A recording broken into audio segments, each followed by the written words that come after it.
காலை தியானத்துக்காக தெரிந்து கொள்ளப்பட்ட வேத பகுதி ஆதியாகமம் 22 அதிகாரம் வசனங்கள் 1 15 வரை. காலை தியானத்துக்காக தெரிந்து கொள்ளப்பட்ட வேத பகுதி ஆதியாகமம் 22 அதிகாரம் வசனங்கள் 1 15 வரை. நம்முடைய வாழ்க்கையில வல்லமையான தேவனின் வழி நடத்துதல் பற்றி நாம் படித்துக் கொண்டு வருகிறோம். அநேக நேரத்தில் பரிசுத்த ஆவியானவரை புதிய ஏற்பாட்டுக்கு மட்டும் நாம் சொந்தமாக்கி கொள்ள முற்படுகிறோம். அப்படி அல்ல. பரிசுத்த ஆவியானவர் திரியேகரில் ஒருவர். அவர் திரியேக தேவனில் ஒருவராக நித்தியர்,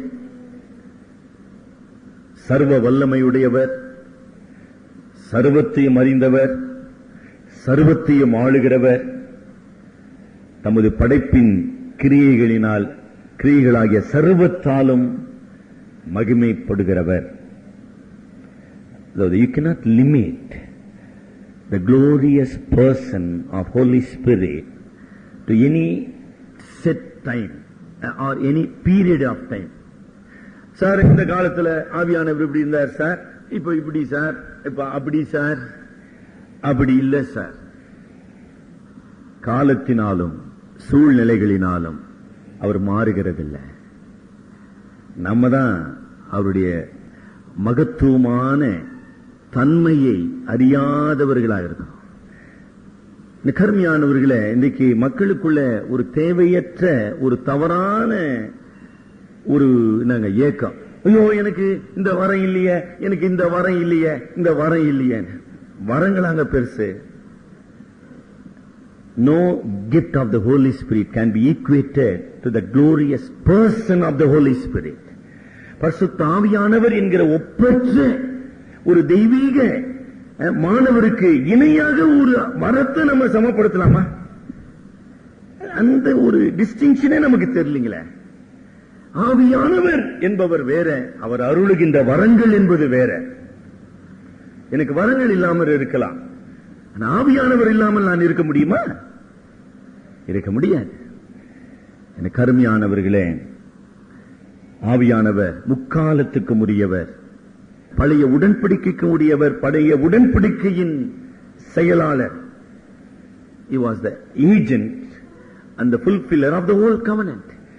பழைய உடன்படிக்கை என்றாங்க. பழைய உடன்படிக்கை எவ்வளவுமாக உருவாக்கப்பட்டது, எவ்விதமாக நிறைவேற்றப்பட்டது, அதற்கும் அவர்தான் காரணம். ஆக ஆபிரகாம் என்கிற ஒரு சாதாரண மனிதன், உங்களைப் போல என்னைப் போல ஒரு சாதாரண மனிதனை ஒரு ஒப்பற்ற மனிதனாக மாற்றினவர் பரிசுத்த ஆவியானவர். அததான் 22ஆம் அதிகாரத்தில் நம்ம படிக்கிறோம். ஒரு விக்கிரக ஆராதனைக்காரனாகிய ஆபிரகாம், நாடோடியாக வாழ்ந்த ஆபிரகாம். நாடோடினா உங்களுக்கு புரியணும். பழைய தமிழ் நாடோடி, புதிய தமிழ் பரதேசி. அதாவது அட்ரஸ் இல்லாதவன். A man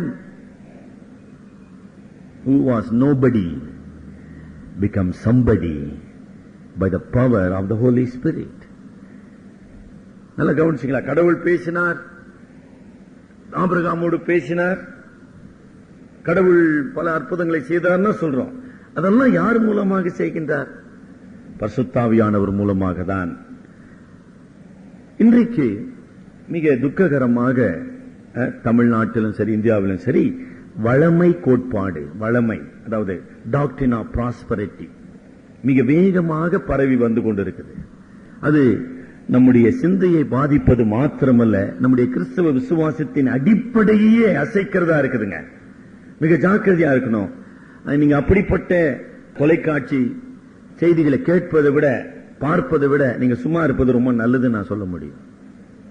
it is totally wrong.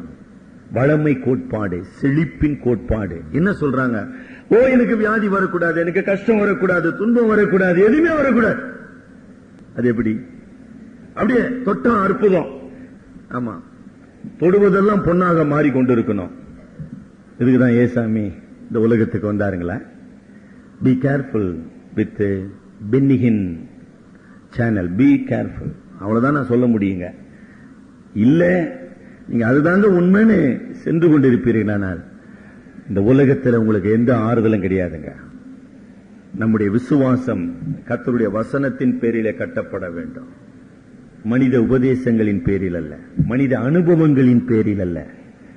மிக ஜாக்கிரதையா இருக்கணும். என்ன சொல்ல விரும்புகிறேன்னா, சமுதாய ரீதியாக இன்றைக்கு மக்களுடைய சிந்தைகளை பார்க்கும் போது, வாலிபரோடு எடுத்துக்கொண்டாலும் சரி, யார் எடுத்துக்கொண்டாலும், ஐயா எனக்கு கஷ்டம் வேணாம், we try to avoid pain at all cost. ஐயா இந்த கஷ்டம் வேணாம், அது வேணாம், இது அது psychologically we want to make our life as comfortable as possible.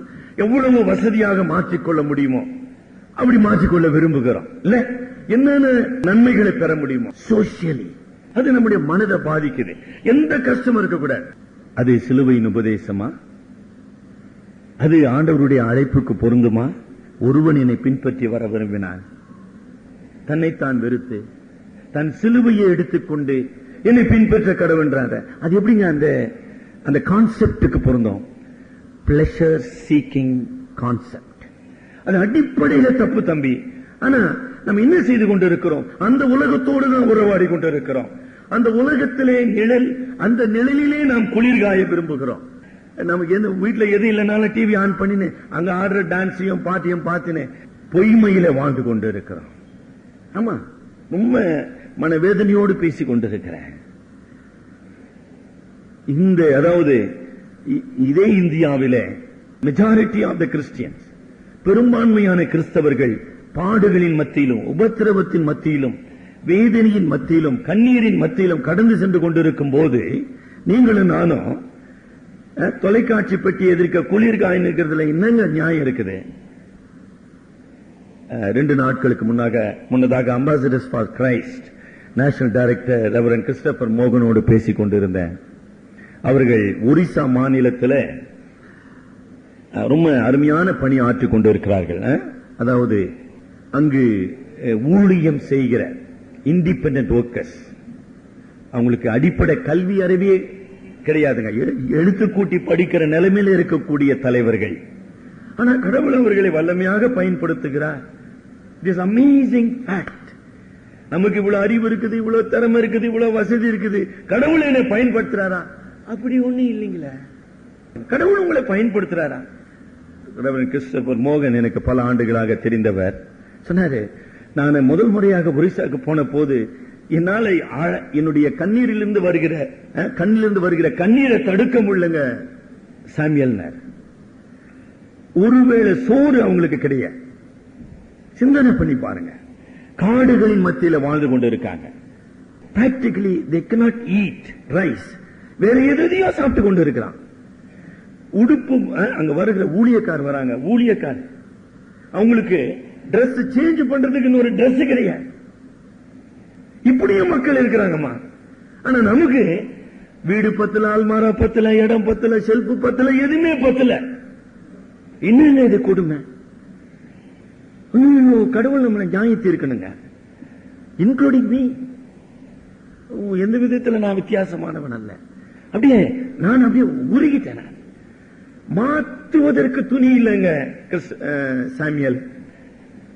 அடுத்த வேளை சாப்பாடு எங்க கிடைக்கணும் அவனுக்கு தெரியல. அவன் ஊழியக்காரனா இருக்கிறான். அப்படிப்பட்ட மக்கள் மத்தியில அவர்கள் பணியாற்றி கொண்டிருக்கிறாங்க. அப்ப சொன்னாரு, ஒரிசாவில் நம்ம கிரகம் ஸ்டெயின்ஸுடைய மரணத்தை தான் நம்ம நினைத்து கொண்டு இருக்கிறோம். கடந்த மாதத்தில் 2 அருமையான இளம் வாலிபர்கள் படுகொலை செய்யப்பட்டார்கள். படுகொலை. ஜஸ்ட் அவன் ரட்சிக்கப்பட்டு அவன் ஒரு என்னங்க ஆண்டவர் அறிந்த உடனே இந்த ஆண்டவருக்கு என்று சாட்சி கொடுக்க வேண்டும், அந்த ஆண்டவருக்கு என்று உழைக்க வேண்டும் என்று அவன் இறங்கின உடனே பெற்றானுங்க. கோல்டு பிளட்டட் மர்டர் சொல்றோம். அதே மாதிரி எதுக்கு செய்தானுங்க? இப்படி கிறிஸ்தவர்களாக நீங்கள் மாறுவீர்களானால் உங்களுடைய குடும்பம் அழிக்கப்படும். என்ன ஏதாச்சும் போலீஸ் ஆக்ஷன் எடுக்கிறானா? போலீஸ் அங்கு செயல்படுது நீங்க நினைக்கிறீங்களா? ஒன்னும் கிடையாதுங்க. ஜஸ்ட் இமேஜின், ஒரு சின்ன குக் கிராமத்தில் ரட்சிக்கப்பட்ட ஒரு விசுவாசி 2 மாதத்துக்குள்ளாக அவன் தலை துண்டிக்கப்பட்டு அவன் சடலம் தெருவில் வீசப்படுமானால் என்ன நிலை ஆகும்? நீங்களும் கிறிஸ்தவல மாறுவீங்களா? இதுதான் ஒரிசாவில் நடந்து கொண்டிருக்கிற உண்மை. நம்ம என்னமோ இங்க ஏசி சர்ச்சை தேடின்னு இருக்கிறோம். எங்காச்சும் ஏர் கண்டிஷன் போட்டுக்கிறாங்களா சார் சபை? அட்ரஸ் கொஞ்சம் கொடுங்க சார். சமூக ரீதியாக கஷ்டத்தை தவிர்க்கின்ற ஒரு மனப்பான்மையை வளர்த்து கொண்டிருக்கிறோம். ஆவிக்குரிய ரீதியாக கடவுள் ஆசீர்வதிக்க வேண்டும், ஆசீர்வதிக்க வேண்டும், ஆசீர்வதிக்க வேண்டும். அந்த வார்த்தையை சொல்றதுக்கே எனக்கு கூச்சமா இருக்குதுங்க. இந்துக்களுக்கு தான் அப்படி ஒரு கடவுள் இருக்குதுங்க, காமதேனு. கேட்கறதெல்லாம் கொடுக்கறதுக்குன்னு. இந்த அழிந்து போகிற ஆண்டவர் எவ்வளவு அழகா சொன்னார், இந்த அழிந்து போகிற போஜனத்துக்காக ஏன்பா கஷ்டப்பட்டு வேதப்பட்டு இருக்கிறீங்க? அழியாத நித்திய ஜீவனுக்காக உழைகள். யோவான் 6 அதிகாரம் 26, 27 வசனங்களை. எதுக்காக நான் ஆண்டவரை பின்பற்றுகிறேன்? எதற்காக எனக்கு ஆண்டவர் வேண்டும்? எனக்கு அருமையானவர்களே, ஆதியாகமம் 22 அதிகாரத்துக்கு நீங்கள் செல்ல வேண்டுமானால் ஆபிரகாம் யார் என்பதை புரிந்து கொள்ள வேண்டும். ஆபிரகாமே உங்களுக்கு யாருன்னு தெரியலனா 22 அதிகாரம் எப்படிங்க விளங்கும்? ஏறக்குறைய 40 ஆண்டுகளுக்கு முன்னதாக பாபிலோனிய நாகரிகத்தின் உச்சக்கட்டத்திலே வாழ்ந்து கொண்டிருந்த ஆபிரகாம், அதை தொடர்ந்து பாலும் தேனும் ஓடுகிற தேசம், நீ போகிற தேசத்தை நான் உனக்கு கொடுப்பேன், நீ போகிற தேசத்தை நான் உனக்கும் உன்னுடைய சந்ததிக்கும் கொடுப்பேன். 12 அதிகாரம் முதல் 3 வசனங்களில 22 அதிகாரத்தில் என்ன சொல்றாரு? ஆபிரகாமே, எதுக்குப்பா என்னை பின்பற்றி வந்த? எதற்கு பாபிலோனை விட்டு வந்த? இந்த தேசத்தை சுதந்திரிக்கவா? இல்லை. அதான் பதில். 21 அதிகாரத்தில் நம்ம படிச்சோம் போன வாரம். பொருளாதார ரீதியாக, சமூக ரீதியாக ஆபிரகாம் உயர்ந்த மனிதனானான். He was great materially, socially. ஆக எதற்காக? இந்த கடவுள் ரொம்ப அருமையானவருங்க. சாத்தான் சொன்னா பாருங்க யோபு கிட்ட, யோபு ஏன் அவனை கூப்பிட மாட்டான்? அவனுக்கு தான் எக்கச்சக்கமா ஆசீர்வாதம் கொடுத்துக்கிறீங்க. 10 பிள்ளைங்க, என்ன முடியாத ஒட்டகம், என்ன முடியாத ஆடு, அவன் பொழுதுக்கும் தாமி தான் கும்பிட்டு நிற்பான். அப்படியாப்பா? எல்லாத்தையும் எடுனார். யோபு ஆபிரகாமுடைய சமகாலத்திலே வாழ்ந்தவன். வேத ஆராய்ச்சியின்படி ஆபிரகாமும் யோபும் கண்டெம்பரரிஸ், சமகாலத்தில் வாழ்ந்தவர்கள். ட்ரெமெண்டஸ். எதற்காக எனக்கு இயேசு? 22 அதிகாரத்திலே ஆபிரகாம் கேட்கின்ற கேள்வி, என் கடவுள் யார்? இந்த கர்த்தர் யார்? எதற்காக அவரை நான் வணங்கி கொண்டிருக்கிறேன்? இந்த உலக சம்பத்துகளுக்காகவா? இந்த உலகத்தின் ஐஸ்வர்யத்துக்காகவா? இந்த உலகத்தினுடைய ஆடம்பரத்துக்காக, சுகபோகத்துக்காக, நான் நினைச்சதெல்லாம் நடந்துச்சுங்க அப்படி சொல்றதுக்காகவா? ட்ரெமெண்டஸ். ஆபிரகாமே, நான் யார்? அந்த கேள்விக்கு 22 அதிகாரம் பதில் சொல்லுதுங்க. என்ன பியூட்டிஃபுல். நானே உன் பரிகாரி ஆகிய கர்த்தர், ஜெகோவா ஜைரே. நீ எதையும் சார்ந்து கொள்ளக்கூடாதுப்பா. இந்த உலகத்தில் எல்லாவற்றையும் நான் உனக்கு தந்தேன், எதையும் நீ சார்ந்து கொள்ளக்கூடாது. அதுதான் கண்டிஷன். இதுக்காக அல்ல நீ என்னை பின்பற்றுவது. கடவுள் ஆசீர்வதிக்கல நம்ம சொல்லல, கடவுள் கண்ணி இல்ல நம்ம சொல்லல, கடவுள் தகப்பனாக இறங்குகிறார், எல்லாம் கரெக்டுங்க. ஆனா அதை சார்ந்ததல்ல உங்களுடைய விசுவாசம். அதாங்க சோதனை. ஆபிரகாமே, உன்னுடைய விசுவாசம் எதை சார்ந்தது? ஒரு கண்ணோட்டத்தில் அந்த கேள்விக்கு நாம் பதில் சொல்ல போகிறோம். அடுத்த கண்ணோட்டம், ஆண்டவரே ஏன், ஏன், வை? ஆண்டவரே ஏன்? எத்தனை முறை ஆபிரகாம் கேட்டிருப்பா நீங்க நினைக்கிறீங்க? ஈசாக்க பலியிட சொன்னாருங்கம்மா, எத்தனை முறை கேட்டிருப்பா நீங்க நினைக்கிறீங்க?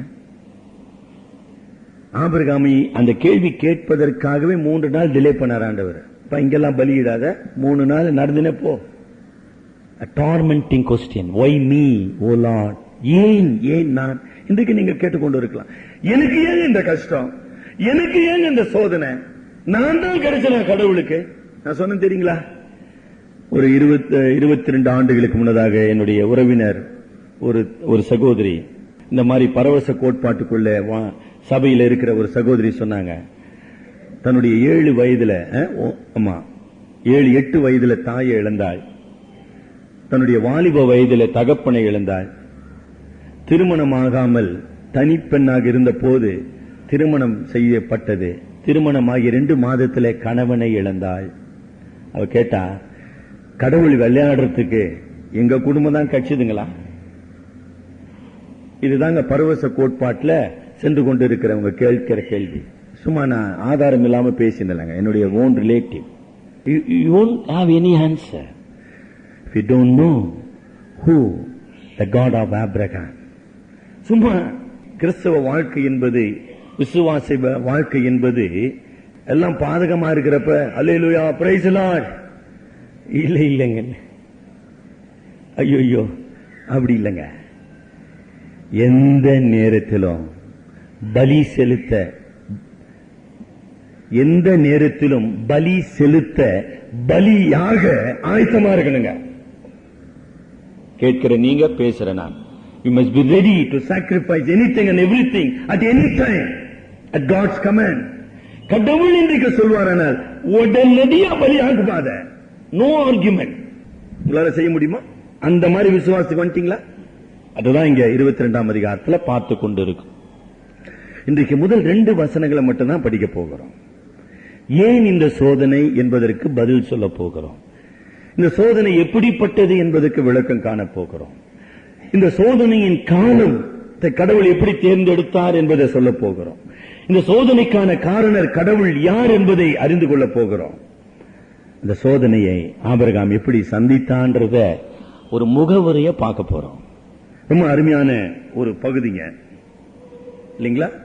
இந்த ஆரம்ப 2 வசனங்கள் பல கேள்விகளை நமக்குள்ள கொண்டு வர முடியும். ஒரு கேள்வி இல்லைங்க, பல கேள்விகளை நமது மத்தியிலே கொண்டு வர முடியும். என்ன கேள்வி? ஒருவேளை இதுவரைக்கும் வேதத்தின் கடவுளை ஆழமாக அறியாதவர்கள் இந்த பகுதியை படிப்பார்கள். ஆனால் பல கேள்விகள். சார், கடவுள் அன்புள்ளவரா? Is God is really love? வேதம் சொல்லுது கடவுள் அன்பாகவே இருக்கிறார். ஆனா 2ஆம் வசனத்துல, 22ஆம் அதிகாரம் 2ஆம் வசனத்துல கடவுள் அன்புள்ளவர்களா? அப்படி இல்லைங்களே. அன்புள்ள ஒரு கடவுள் சொந்த பிள்ளைய போய் பலி செலுத்துன்னு சொல்வாருங்களா? என்ன சார் சொல்றீங்க? அப்படி ஒரு கேள்வி கேட்கலாம். அடுத்த கேள்வி கேட்கலாம். கடவுளே சொன்னாரு, நான் உனக்கு வாரிசு ஒண்ணு கொடுக்கிறேன்ப்பா. இவன் இல்ல, இஸ்மவேல் அல்ல உன்னுடைய வாரிசு, அவனல்ல உன்னுடைய சுதந்திரவாளி. இந்த தேசத்தை உனக்கும் உன்னுடைய சந்ததிக்கும் நான் கொடுக்க போகிறேன். அந்த வாரிசு வாக்கு தத்துவத்தின் மகனாக இருப்பான். அவன் தான் ஈசாக்கு. அப்படின்னு அவனெல்லாம் கொடுத்துட்டு 22ஆம் அதிகாரத்துல அவனை வெட்டுன்றார. என்னங்க பேசுறாரு கடவுள்? அவர் கடவுள் தான் பேசுறாரா அல்லது என்ன சார் இது? அதாவது இவ்வளவு காலம் ஆபிரகாம் அறிந்திருந்த கடவுள் யார்? 22ஆம் அதிகாரத்துல ஆபிரகாமோடு பேசிக் கொண்டிருக்கிற கடவுள் யார்? 2 வித்தியாசமான நிலையில இருக்கிற முரண்பாடுகளை நம்ம பார்க்கிறோமே. We see the contradiction.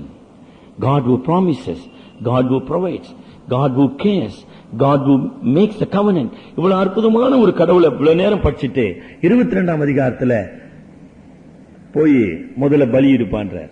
அப்ப கடவுள் ஆபிரகாமை வெறுத்துட்டாரா? உடன்படிக்கை முறிச்சிட்டாரா? தன்னுடைய வாக்குறுதியை, வாக்கு தத்தத்தை did God fail to fulfill his promises? அப்படி கடவுள் செய்வாரா? உடன்படிக்கை மறந்துட்டு வாக்கு தத்தத்தை மாற்றிடுவாரா? Can God do that? அப்படிதான் நீங்க தெரியுதுங்க. ஈசாக்கு பலியிட்டா எப்படி சார் வாரிசு? வேதத்தை அப்படிதாங்க படிக்கணும். இத்தனை கேள்விகளை கேட்டு படிக்க கத்துக்கொள்ளுங்க வேதம். அப்பதான் கடவுள் உங்களோடு பேச முடியும். உங்களை மாதிரி என்ன மாதிரி சாதாரண மனிதன் ஆபிரகாம். அதிகாரம் எப்படி தொடங்குது பாருங்க. இந்த காரியங்கள் நடந்த பின்பு. எந்த காரியங்கள் நடந்தன? 12ஆம் அதிகாரத்திலிருந்து 21ஆம் அதிகாரம் முடிய இந்த காரியங்கள் நடந்த பின்பு. இப்ப கடவுள் ஒரு மனிதனுடைய வாழ்க்கையில செயல்படுகிறார் என்றால் அவர் தம்முடைய நோக்கத்தின்படி, தம்முடைய தீர்மானத்தின்படி, தம்முடைய நேரத்தின்படி நம்முடைய வாழ்க்கையில செயல்படுறாருமா. சில நேரத்தில் இந்த மரணத்தை சந்திக்கும் குடும்பத்தினை சந்திக்கும் போது கடந்த வெள்ளிக்கிழமை ஒரு அதிர்ச்சியான மரணம் நிகழ்ந்ததுங்க கோடம்பாக்கம் திருச்சபையில. நீங்க கோடம்பாக்கம் சபைக்கு போயிருந்தா தெரிந்திருக்கும். சமீபத்தில் ஞானஸ்நானம் பெற்ற கத்தோலிக்க பின்னணியில் இருந்து வந்த ஒரு தம்பதிகள் நல்லா பேசினிருந்தாங்க. 7:15 மணிக்கு வியாழக்கிழமை நல்லா பேசியிருந்தாங்க. 7:25 உயிர் இல்ல. அந்த பிள்ளைங்க அழுகுறாங்க பாருங்க. அவங்களை எப்படி தேற்றுதுன்னே தெரியல. அதாவது அவங்களுக்கு ஒண்ணுமே புரியல. சார் இப்பதானே அம்மா பேசியிருந்தாங்க, உண்மைதான். இன்றைக்கு இல்லைங்களே. கடவுள் யார்? ஏன் கடவுள் இப்படி என்னுடைய வாழ்க்கையில செயல்படுகிறார்? அதாவது நம்ம என்ன நினைக்கிறோம்னா, நமக்கு இந்த சோதனைகள்லாம் திடீர்னு வர மாதிரியும், கடவுள் திடீர்னு நம்மளை மறந்துட்ட மாதிரியும் அப்படிலாம் நம்ம யோசிக்கிறோம். நான் பல முறை சொல்றேன், ஒரு விசுவாசிக்கு இந்த உலகத்துல நத்திங் இஸ் ஆக்சிடென்ட்ங்கம்மா. தயவு செய்து நீங்க மனசுல வச்சுக்கொள்ளுங்க. Nothing is accidental. இந்த ஒரு விசுவாசனுடைய வாழ்க்கையில எதுவும் தற்செயலா நடப்பதல்ல, விபத்து அல்ல. ஐயோ ஒண்ணுமே கிடையாதுங்க. Everything is preordained. சகலமும் அவருடைய தீர்மானத்தின்படி அழைக்கப்பட்டவர்களாய் அவரிடத்தில் அன்பு கூறுகிறவர்களுக்கு சகலமும் நன்மைக்கு ஏதுவாக நடக்கிறது. It is God who determines the time of trial. It is not you and me or the situation. ஐயோ உலக சூழ்நிலை இப்படி மாட்டிக்கணுங்க. சூழ்நிலை இல்லைங்க, நீங்களும் நான் அல்ல. கடவுள் நம்மை சோதிப்பதிலே அவர் தீர்மானிக்கிறார். இந்த காரியங்கள் நடந்த பின்பு 21ஆம் அதிகாரத்தின் கடைசியில நான் பார்க்கிற ஆபிரகாம் நல்ல ஒரு ஈசி சேர் போட்டு 122 வயசுல அல்லது 120 வயசுல ஹாப்பி ரிட்டையர்மெண்ட் லைஃப் என்றோம் பாருங்க. அப்படியே காலாட்டின்னு அப்படியே பார்த்து இருப்பார். இந்த சைடு மாடு, அந்த சைடு ஆடு, அப்படியே மேய்ச்சின இல்ல, very comfortable. Everything is over பா, எல்லாம் முடிஞ்சதுப்பா. விறுவிறுப்பான வாழ்க்கை, போராட்டமான வாழ்க்கை. Everything was over. Now I am free. ரொம்ப நிம்மதியாகிற சார், நான் கடவுளை ஆசீர்வதிச்சுக்கிறார் சார். ரொம்ப மன திருப்தி. ஓ ஐ ஹவ் ஃபுல்ஃபில்ட் எவ்ரிதிங். இனிமேல் ஒன்னும் சோதனை கிடையாது. இனிமேல் நான் சாதிக்க போடுவது ஒண்ணும் கிடையாது. இனிமேல் இந்த உலகத்தில் எனக்கு எந்த சம்பந்தமும் கிடையாது. அந்த மாதிரி ஒரு முதிர்ச்சியான, நல்லா கவனிச்சுங்களா, இந்த காரியங்கள் நடந்த பின்பு, அதாவது பெயர் செபால he was almost settled down. அவன் இங்க போனா அங்க போனா எல்லாம் போனா வந்தான் இல்லீங்களா. பெயர் செபா அவனுடைய கடைசி இடம். he settled down. வாழ்க்கையில நம்ம செட்டில் டவுன் சொல்றோம் பாருங்க. எல்லாம் முடிஞ்சிச்சு சார். அப்படியா? அப்ப சோதனை வராதுங்களா? அப்பதான் சொன்னார், ஆபிரகாமே நீ எப்ப சோதனை எதிர்பார்க்கலையோ அப்பதாங்க சோதனை வரும். எவனோ ஒருத்தன் சொன்னான், உயிர் உள்ளவரை போராட்டம் உண்டுன்னு. அதே மாதிரி விசுவாசிகளாக இந்த உலகத்தில் உயிர் உள்ளவரை நாம் விசுவாசத்தில் போராட வேண்டும், சோதனைகளை சந்திக்க வேண்டும். இந்த காரியங்கள் நடந்த பின்பு ரொம்ப, அதாவது அந்த 2 வசனங்கள் ஜீரணம் பண்றது ரொம்ப கஷ்டங்க. உங்களுடைய வாழ்க்கைய அந்த 2 வசனங்களோடு இணைத்து பாருங்க. இன்றைக்கு கடவுள் உங்களோடு கூட அப்படிப்பட்ட ஒரு கட்டளையை, அப்படிப்பட்ட சாக்ரிஃபைஸ் எதிர்பார்ப்பானால் நீங்க ஆயத்தமா இருக்கிறீங்களா? இல்ல நாம சொல்றது பாருங்களா, அதாவது we want to live in the comfort zone சொல்லுவாங்க. ரொம்ப கம்ஃபர்ட், எதுவுமே அசையக்கூடாது. என்ன சார் லைஃப் அப்படியே அங்க இருக்கணுங்க. கருமையானவர்களே, அதற்காக தேவன் நம்மை அழைக்கவில்லை, அதற்காக தேவன் நம்மை தெரிந்து கொள்ளவில்லை. தேவன் யார் என்பதை உங்கள் வாழ்க்கையில நிரூபிக்க வேண்டும். உங்கள் மூலமாக யார் தேவன் என்பதை இந்த உலகத்துக்கு அவர் வெளிப்படுத்த வேண்டும். God has to prove himself who he is. ஆக அவனுடைய சூழ்நிலை என்ன? இப்ப ஒரு வியாக்கியானி அழகா சொல்றாரு, அவன் ஊர் தேசத்தை, ஆண்டவர் ஆபிரகாம் அழைப்பு கொடுத்த போது ஊர் தேசத்தில் இருந்தான். இப்ப கடவுளுடைய அழைப்பு பெற்ற உடனே தகப்பனை விட கடவுள் முக்கியம். கடவுளை அவன் நேசித்தான். ஆகினால தகப்பன் வீட்டை துறந்தான். அவனுடைய ஆரம்பம், விசுவாச பயணத்தினுடைய ஆரம்பமே எனக்கு குடும்பம் முக்கியம் அல்ல, தகப்பன் முக்கியம் அல்ல, தகப்பனுடைய பாதுகாப்பு முக்கியம் அல்ல, தகப்பனுடைய சொத்துக்கள் சுதந்திர அவைகள் அல்ல, கடவுள்.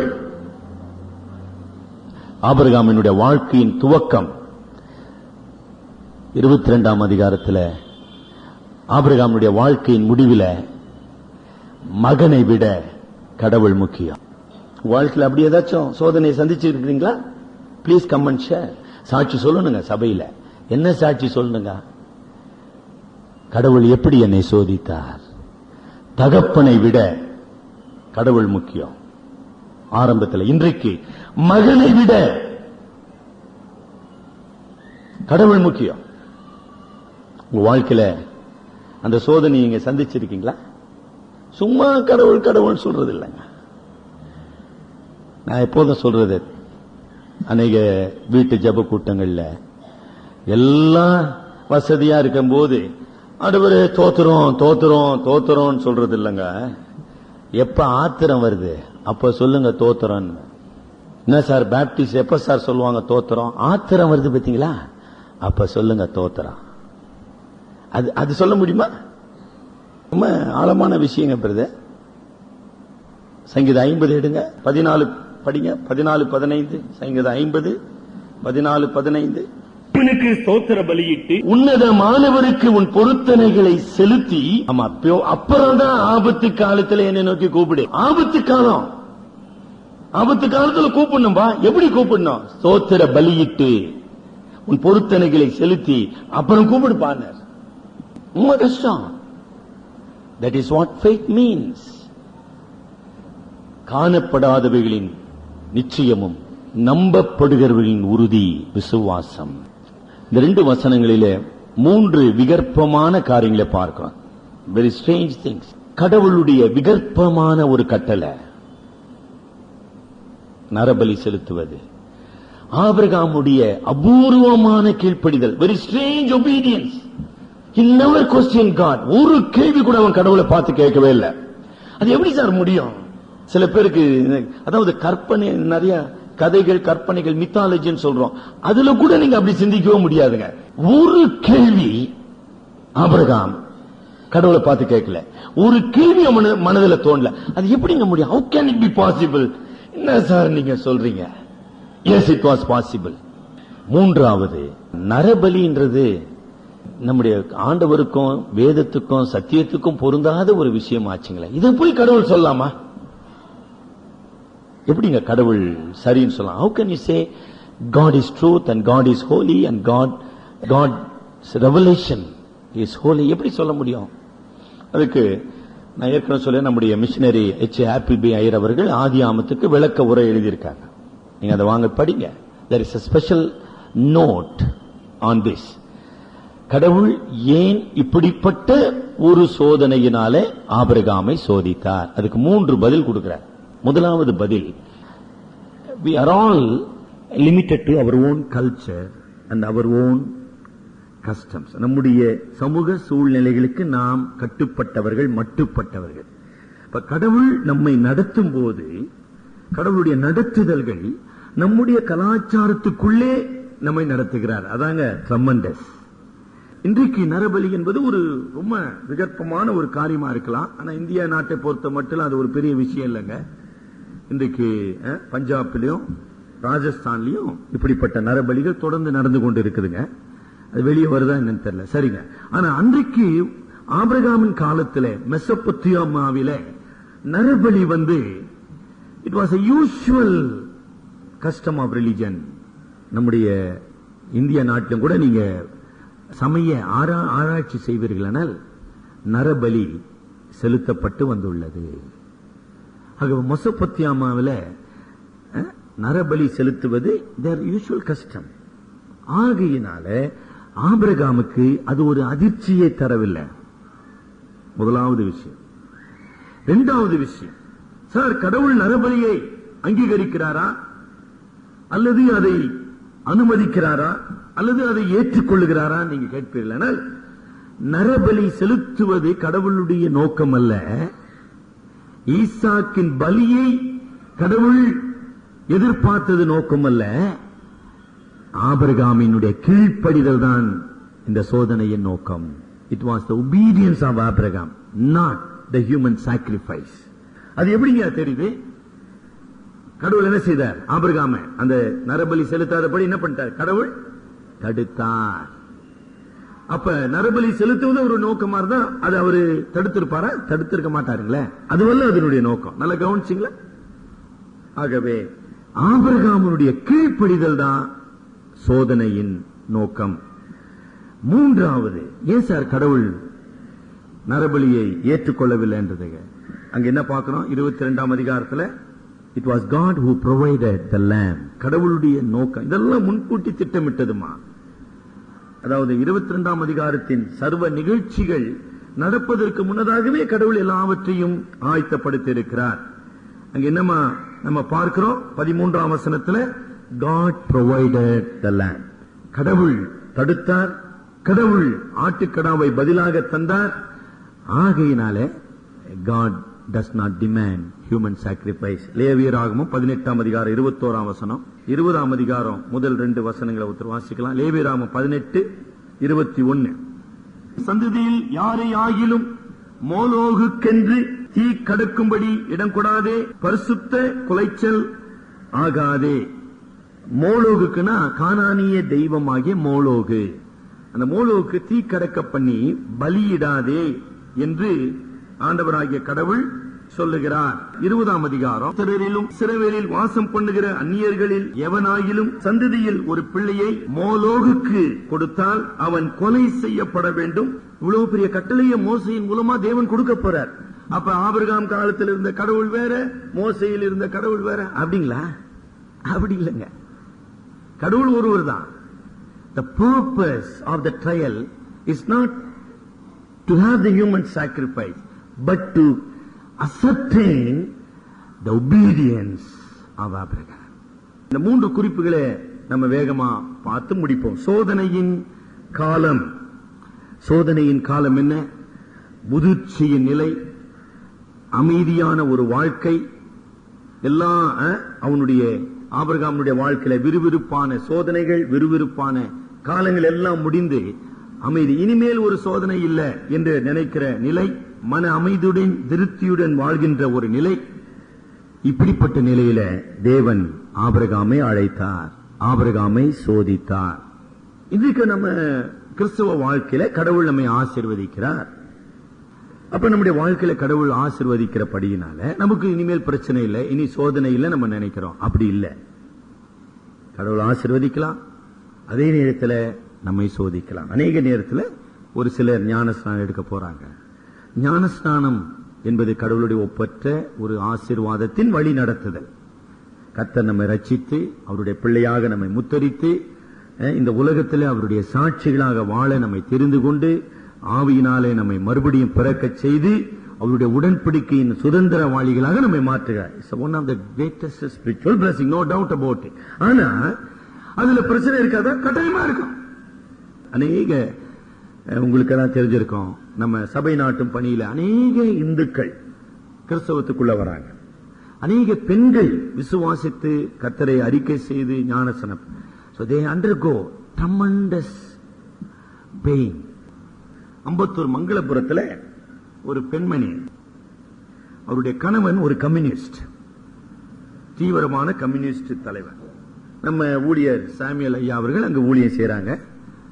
5 பேர் ஞானஸ்நானம் பெற்றார்கள். அந்த ஞானஸ்நான ஆராதனையில நானு மூப்பர்களாக கலந்து கொண்டோம். அந்த சபையை நாங்கள் திறந்து வைத்த போது அந்த அம்மா ஞானஸ்நானம் பெற்று கணவன்கிட்ட பர்மிஷன் கேட்டாங்க.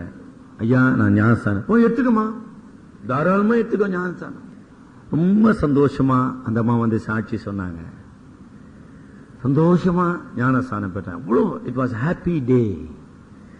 அவங்க வீட்டுக்கு மதியம் 2:30 மணிக்கு உள்ள நுழைஞ்சாங்க. வீட்டுக்குள்ள சின்ன வீடு, அவ்வளவுதான் தெரியும்.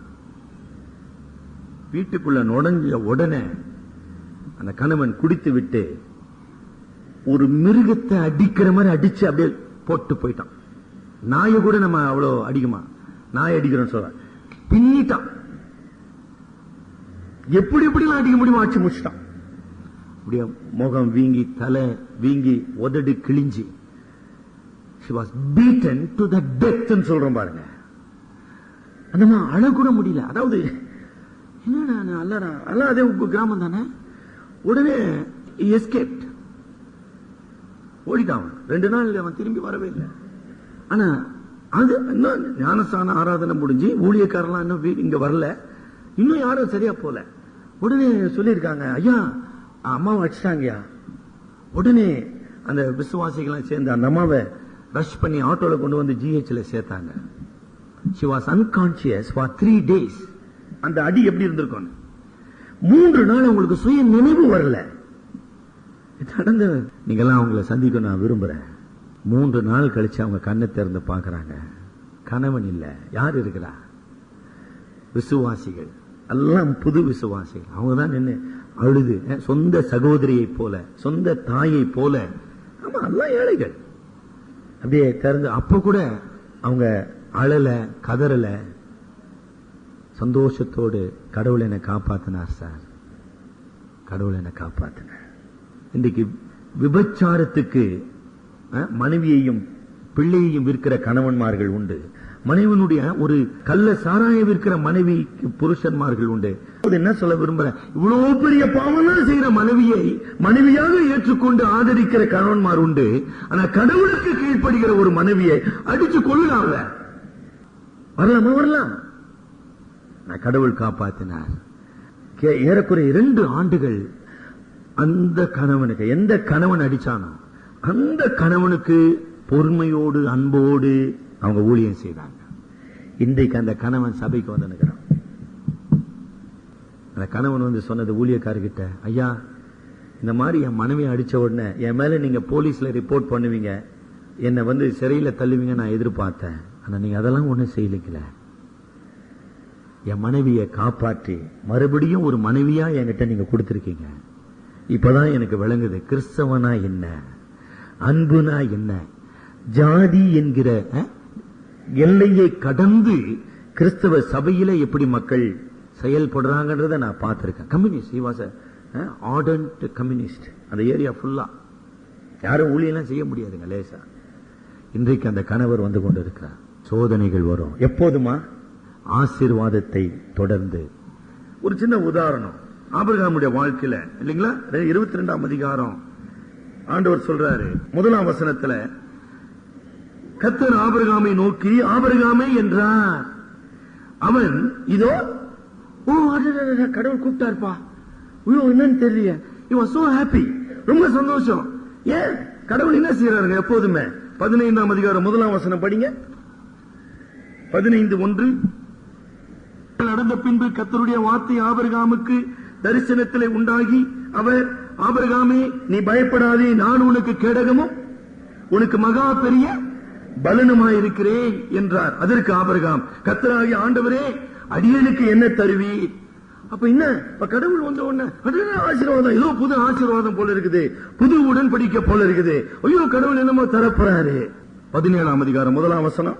வயதான போது கர்த்தர் ஆபிரகாமுக்கு தரிசனமாகி, நான் சர்வ வல்லமையுள்ள தேவன். 3ஆம் வசனத்துல ஆபிரகாம் முகம் குப்புற விழுந்து வழங்கினான். It was a happy encounter. இதுவரைக்கும் ஆபிரகாம் கடவுளை சந்தித்த போதெல்லாம் it was a blessed encounter. ஆசீர்வாதம், உடன்படிக்கை, நான் உன்னை பெருக பண்ணுவேன், நான் உன்னோடு கூட இருக்கேன், இப்படிலாம். 22ஆம் அதிகாரம் 1ஆம் வசனத்துல ஆபிரகாமே எவ்வளவு the great expectation, இதோ அடியேன்னு சொல்றான். அதுக்கப்புறம் வருகிற வசனங்கள் நிலை கொலைய செய்கின்ற வசனங்கள். அப்பொழுது அவர், உன் புத்திரனும் உன் ஏகசுதனும் உன் நேசகுமாரனுமாகி ஈசாக்கை நீ இப்பொழுது அழைத்துக் கொண்டு போய் மோரியா தேசத்துக்கு போய், அங்கே நான் உனக்கு குறிக்கும் மலைகள் ஒன்றின் மேல் அவனை தகன பலியாக பலியிடு என்றார். அதுக்கப்புறம் ஆளிய காணோம். கடவுள் எப்படி செயல்படுகின்றார்? 29ஆம் சங்கீதத்தை வாசித்தோம். கர்த்தருடைய சத்தம் வல்லமையுடையது. When God speaks, no one else can speak. கடவுள் நம்முடைய வாழ்க்கையில சர்வ வல்லமையுடையவராக, சர்வ அதிகாரம் உடையவராக செயல்படுகிறார். அதான் சொன்னேன், 22ஆம் அதிகாரத்துக்கு கடவுள் யார் என்கிற ஒரு கேள்விக்கு மறுபடியும் ஒரு விளக்கத்தை கொடுக்குது. என்னப்பா ஆபிரகாம் என்ன நினைக்கிறேன் நான் இப்ப சொன்னேன், எப்படி வசதி தானா அப்படின்னு ஏதாச்சும் கேட்டாரா? Did God waited for the consent of Abraham? No. Please, சொல்றதை செய்ப்பா, எழுந்துரு, பலியிடு, finished, போயினே. Can God deal with you today like that? இன்றைக்கு கடவுளோடு கூட அப்படி பேசுவ, நீ ஆயத்தமா? சும்மா பச்சு பச்சு என்னங்க பிரயோஜனம்? பைபிள எனக்கும் இந்த கடவுளுக்கு சம்பந்தம் இருக்குதா இல்லையா? இருக்குது. ஆபிரகாமோடு செயல்பட்ட கடவுள் என்னோடு கூட பேசுகிறார். இன்ன உண்மையை நம்ம பார்க்கிறோம். இந்த சோதனைக்கான காரண கர்த்தா யார்? காட், கடவுள், சாத்தான் அல்ல. It was not Satan, not the impulse of Abraham. இல்ல, அவனுக்குள்ளே ஒரு நினைவு இல்ல. கடவுள் மிக தெளிவா போட்டிருக்குது. தேவன் ஆபிரகாமை சோதித்தார். எதற்காக சோதித்தார்? அவனை பாவத்தில் விழச் செய்வதற்காகவா? இல்லை, அவனை உயர்ந்த மனிதனாக, அவனுடைய விசுவாசம் பரிசோதிக்கப்பட. அதனால்தான் சொன்ன வளமையின் கோட்பாட்டில் where is the place of trials of faith? கேளுங்க, பென்னிகன் ஏதாச்சும் லெட்டர் கிட்ட எழுதினீங்கன்னா send an email to Bennigan, ask him why God tests with the fiery trials. அக்கினி போன்ற சோதனைகளை ஏன் மனிதனுடைய வாழ்க்கையில கடவுள் அனுமதிக்கின்றார்? அதுக்கு சொல்லு பதில். எல்லாம் ஆசீர்வாதமா? எல்லாம் அற்புதமா? சோதனைகள் உண்டு. 1 பேதுரு 1:7 1 பேதுரு 1:7 அழிந்து போகிற பொன் அக்கினியினாலே சோதிக்கப்படும், அதை பார்க்கிலும் அதிக விலையேற பெற்றதாய் இருக்கிற உங்கள் விசுவாசம் சோதிக்கப்பட்டு இயேசு கிறிஸ்து வெளிப்படும் போது உங்களுக்கு புகழ்ச்சியும் கனமும் மகிமையும் உண்டாக காணப்படும். Every faith has to be tested. விசுவாசம் என்பதை கடவுள் உங்களுக்கு எனக்கும் தந்திருப்பாரானால் அந்த விசுவாசம் சோதிக்கப்பட வேண்டும்.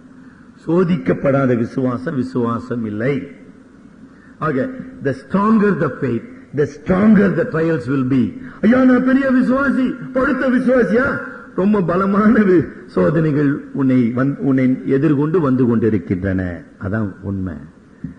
ஆமா, பலமுள்ள விசுவாசம் பலமுள்ள சோதனைகளை சந்திக்க வேண்டுமா? then only you prove yourself strong. அதை நம்ம அங்க பார்க்கிறோம். கடவுள் பாவத்திற்காக சோதிக்கிறவர் அல்ல, கடவுள் விசுவாசத்தை பரிசோதிக்கிறவர். ஒரு நிலையில திருப்தி அடைந்த ஆபிரகாமை, அதாவது என் விசுவாசம் போதும் சார், என் வாழ்க்கை போதும் சார் அப்படி சொல்றேன் இல்லையா, ஒரு விதமான. ஆனால்தான் பவுல் சொல்றான், நான் முற்றிலும் தேறினவன் என்று எண்ணாமல், நான் அடைந்தாயிற்று என்று எண்ணாமல், எதற்காக பிடிக்கப்பட்டனோ அதை பிடித்துக் கொள்ளும்படி ஆசையாய் தொடருகிறேன். என்னப்பா பவுல, ஐயோ இந்த தோல்ல இருந்து கழுத்து பிரிகிற வரைக்கும் சோதனை தாங்க. ஆமாங்க. ஓ, I become perfect, nothing more to learn, nothing more to do, nothing more to prove. அப்படியா? அப்படி ஒரு மனித பிறவிய உலகத்துல கிடையாதுங்க. Everyone has to be tested. இந்த சோதனையின் நோக்கம் என்ன? Trials lifts us from the lower level to the higher level. ஆபிரகாமை கீழ்நிலையிலிருந்து மேல் நிலைக்கு அழைத்து செல்வதுதான் சோதனை. இதுவரைக்கும் அந்த சோதனைகளை விட இந்த சோதனை வித்தியாசமானது, பெரியது, சவாலானது. உங்களுடைய வாழ்க்கையில் இவ்வளவு நாள் நம்ம எத்தனையோ சோதனை சந்திச்சுட்டாங்கம்மா. கர்த்தருக்கு ஸ்தோத்திரம், கர்த்தர் வெற்றி தந்தார். கர்த்தருக்கு வரப்போகிற சோதனை அதை விட கடுமையானது. Be prepared for that. அவ்வளவுதான் சொல்றார் கடவுள். ஆபிரகாமே, நான் உன்னை சோதிக்க போறேன்ப்பா. என்ன சொல்றார்? ஏன் கடவுள் ஆபிரகாமை சோதித்தார்? நம்ம பின்னால 4 குறிப்பை சொல்லி முடிக்கிறேன். He must be set as an example. பின்வரும் விசுவாச சந்ததிக்கு ஆபிரகாம் ஒரு ஒப்பற்ற மனிதனாக, அவன் நிலை எடுத்துக்காட்டாக அவன் வைக்கப்பட வேண்டும். சோதனையின் தன்மைகளை நான் சொல்லி முடிக்கிறேன். என்னப்பா சோதனை? உன் மகனை பலியிடு. 1000 மாடுகளை அல்ல. ஆபிரகாம் சொல்லியிருக்கலாம், ஆண்டவரே உனக்கு எத்தனை 1000 மாடு வேணும்? ஆடு வேணும். என்ன வேணும் சாமி? I can do that. ஐயோ, அது வேணாப்பா. மாடுகள் அல்ல, உன் மகன் பலியிடப்பட வேண்டும். உன் ஏக சுதன் பலியிடப்பட. அதாவது இந்த கடவுளுடைய கட்டளைக்கு there is no substitute. மாற்று கிடையாது, மாற்ற முடியாது. நம்முடைய வாழ்க்கையிலும் கூட சில நேரத்தில் கடவுள் அவ்விதமாக செயல்படுகிறார். நம்மை அவர் பரிசோதிக்கும்படி, நம்மை அவர் பொன்னாக மாற்றும்படி, நம்மை அவருடைய கருவியாக பயன்படுத்தும்படி அவர் நம்மை பரிசோதிக்கிறார். ஒரு சின்ன உதாரணம், இந்த லோத்தை பத்தி நம்ம படிச்சோம். லோத்து கடவுள் சொல்றாரு, லோத்து எங்க ஓடிடுப்பான். என்ன சொல்றான் லோத்து? அப்படி அல்ல ஆண்டவரேன்றான். அந்த வார்த்தை உங்களுக்கு ஞாபகம் இருக்குதா? அப்படி அல்ல ஆண்டவரே. ஆபிரகாம் கடவுள் அவனை பார்த்து உன் மகனை பலியிடுனா, அப்படி அல்ல ஆண்டவரே அப்படி சொன்னானா? உங்களுடைய என்னுடைய வாழ்க்கையில எத்தனை முறை சொல்லின்னு இருக்கிறான், அப்படி அல்ல ஆண்டவரே. ஆபிரகாமுடைய கேள்விகள், அதாவது ஆபிரகாமுடைய சம்மதத்துக்கோ ஆபிரகாமுடைய ரெஸ்பான்ஸ் சொல்றோம், அதுக்கெல்லாம் கடவுள் காத்திருக்கவே இல்லை, மௌனம். ஏன் இன்று ஒரு எண்ணம் ஆபிரகாமுக்குள்ளே வந்திருக்குமானால் வானம் தன்னுடைய பதில் மௌனம். tremendous silence. That's all. கெத்சேமனையிலிருந்து ஒரு ஜெபம் ஏறெடுக்கப்பட்டது. பிதாவே, இந்த பாத்திரம் என்னை விட்டு நீங்க கூடுமானால் நீங்க படிச்ச என்னங்க பதில்? மௌனம். கல்வாரி சிலுவையிலிருந்து ஒரு குரல் ஒலித்தது, தேவனே, என் தேவனே, ஏன் என்னை கைவிட்டீர்? மௌனம். வாழ்க்கையில கடவுள் மௌனமா இருக்கிறாரா? He is sovereign. அமைதி. நீ மௌனமா இருப்பா? கடவுளுடைய சித்தத்தையோ கடவுளுடைய கட்டளையோ கேள்வி கேட்பதற்கு எந்த மனிதனுக்கும் எந்த சிருஷ்டிக்கும் எந்த உரிமையும் கிடையாதுங்க. அதாங்க பதில். ஆபிரகாமே, கடவுள் யாருக்கு பதில் சொல்ல வேண்டிய அவசியமே கிடையாது. என்னங்க நீங்க என்ன நினைச்சிருக்கிறீங்க? நீங்க ஏன் நீங்க அப்படி எதிர்பார்க்கிறீங்க? God never answered Abraham. No. என்னுடைய ஏக சுதனுக்கு நான் பதில் சொல்ல போறது இல்லப்பா. என் ஒரே பேரான குமாரனாகிய இயேசுவை உனக்காக நான் தந்தருள போகிறேன். I'm not going to answer him. விளங்குதுங்களா அந்த சோதனையினுடைய கடுமை? The intensity of the temptation. No answer. Abraham இந்த செய்தியை, தேவனுடைய இந்த கட்டளையை யாருக்கிட்டாச்சும் பகிர்ந்து கொள்ள முடியுமா? சாராள் கிட்ட சொல்ல முடியுமா? மகன் கிட்ட சொல்ல முடியுமா? எலியேசர் கிட்ட சொல்ல முடியுமா? யாருக்கிட்ட சொல்ல முடியுங்க? வேதனை என்பது நீங்க பகிர்ந்து கொள்ளன்னு வச்சீங்க, அது ரொம்ப தாங்க முடியாததாயிடுங்க. அப்படிதான் ஆக்கப்பட்டான் ஆபிரகாம். அப்புறம் என்ன சொல்றாரு? உன்னுடைய ஏகசுதன், உன்னுடைய மகனை பலியிட வேண்டும். உன்னுடைய ஏகசுதன் ஒரே மகன் இஸ்மவேல் அல்ல. You cannot substitute. சாராளினாலே உனக்கு பிறந்த வாக்கு தத்தத்தின் அந்த மகனை பலியிடணும். மூன்றாவது, அவன் உன் நேசகுமாரன். இப்ப பிரச்சனை, நீ என்னில் அன்பு கூறுகிறாயா, உன் மகனில் அன்பு கூறுகிறாயா? உன்னுடைய அன்பு என்னை விட உன் மகன் மேல இருக்குதா இல்லையா? இஸ்ரவேலை கேள், உன் தேவனாகிய கர்த்தரிடத்தில் உன் முழு ஆத்மாவோடும் உன் முழு மனதோடும் உன் முழு பலத்தோடும் அன்பு கூறுவாயாக. அந்த கட்டளை உபாகமம் 6ஆம் அதிகாரத்தில் 5ஆம் வசனத்தில் வர வேண்டுமானால் இங்கு ஆதியாகமம் 22ஆம் அதிகாரம் நிகழ வேண்டும். அப்படிப்பட்ட ஒரு கற்பனை பதிவு செய்யப்பட வேண்டுமானால் அதற்கான ஆதாரம் நிரூபிக்கப்பட வேண்டும். 22ஆம் அதிகாரத்தில் இஸ்ரவேலை கேள், உன் தேவனாகிய கர்த்தரிடத்தில் உன் முழு ஆத்மாவோடும் உன் முழு மனதோடும் அன்பு கூறுவாயாக. அது முடியுமா சார்? முடியும் சார். 22ஆம் அதிகாரம். இன்றைக்கு கடவுள் நம்மிடத்தில் அப்படிப்பட்ட ஒரு கீழ்ப்படிதலை எதிர்பார்க்கிறார். 4வது காரணம், சோதனையுடைய தன்மை என்ன?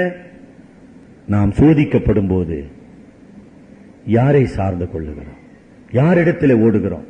யாரை நாம் பற்றிக் கொள்ளுகிறோம்? இங்கே கடவுள் சொல்றார், ஈசாக்க நீ பலியிடணும்பா. 17ஆம் அதிகாரம் 9ஆம் வசனம். இதோட நான் முடிக்கிறேன், நேரம் ஆயிடுச்சுங்க. 17:9. ஈசாக்கு என்றால் என்ன? மகிழ்ச்சி. அதான் அர்த்தம். நகைப்பு, லாப்டர். Sacrifice your laughter. உன்னுடைய மகிழ்ச்சியை பலியிடு. இது உன் இதயத்தின் மகிழ்ச்சி, உன் ஆத்மாவின் மகிழ்ச்சி. எது? அதை பலியிடுப்பா. ஜஸ்ட் இமேஜின், ஆண்டவரே என்னை வேதனைப்படுத்துவான், மகிழ்ச்சி என்கிற ஒரு மகனை எனக்கு தந்தீர். நம்ம கேட்கிறோம் இல்லைங்களா? அதை பலியிடுப்பா. இன்றைக்கு விசுவாசிகளாகிய உங்களிடத்தில் என்னிடத்தில் வருகிற கேள்வி அதுதாமா. எதுப்பா உனக்கு ஆனந்தம், எது இன்பம், எது பெருசு நினைக்கிற? அதை பலியிடுப்பா. தலைவர், நீங்க ஜெபிப்போம். ஆபிரகாமுடைய விசுவாசம் உறுதியானது என்பது நிரூபிக்கப்பட அந்த சோதனை தேவை. ஆபிரகாமுடைய விசுவாசம் தடுமாறவில்லை. தடுமாறிச்சு சார், ஐயோ அதுக்கு பேர் இல்லைங்க விசுவாசம், அது தடுமாறாதது. விசுவாசி பதறான். மூன்றாவது, ஆபிரகாமுடைய விசுவாசம் வெற்றி கொள்வது. விசுவாசமே உலகத்தை ஜெயிக்கிற ஜெயம். இதை நிரூபிக்க கர்த்தர் ஆபிரகாமை, தம்முடைய தாசனாகிய ஆபிரகாமை பயன்படுத்தினார். இன்றைக்கு உன்னை பயன்படுத்த விரும்புகிறார். உன்னுடைய குடும்பத்தில், உன்னுடைய சமுதாயத்தில் விசுவாசத்தினாலே நான் ஜெயிப்பேன். அந்த விசுவாசம் தடுமாறாது. அந்த விசுவாசம் சர்வ வல்லமையுள்ள கடவுள் அவருடைய நோக்கத்தை நிறைவேற்றுவார். என்னுடைய வாரிசாக ஈசாக்கை அவர் பலி கேட்கலாம்.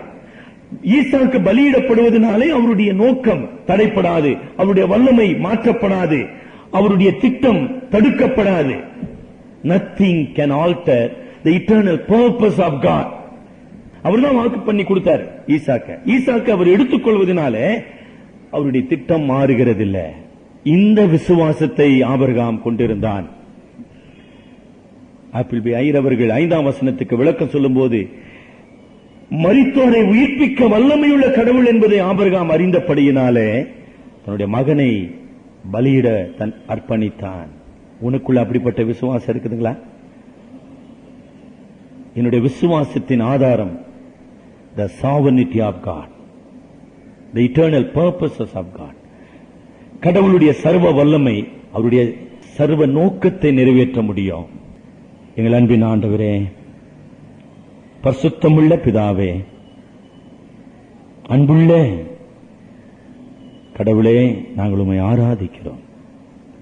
நீர் எங்களை சிருஷ்டித்தவர், நீர் எங்களை ரட்சித்தவர், உமக்காக எங்களை வழி நடத்துகிறவர்.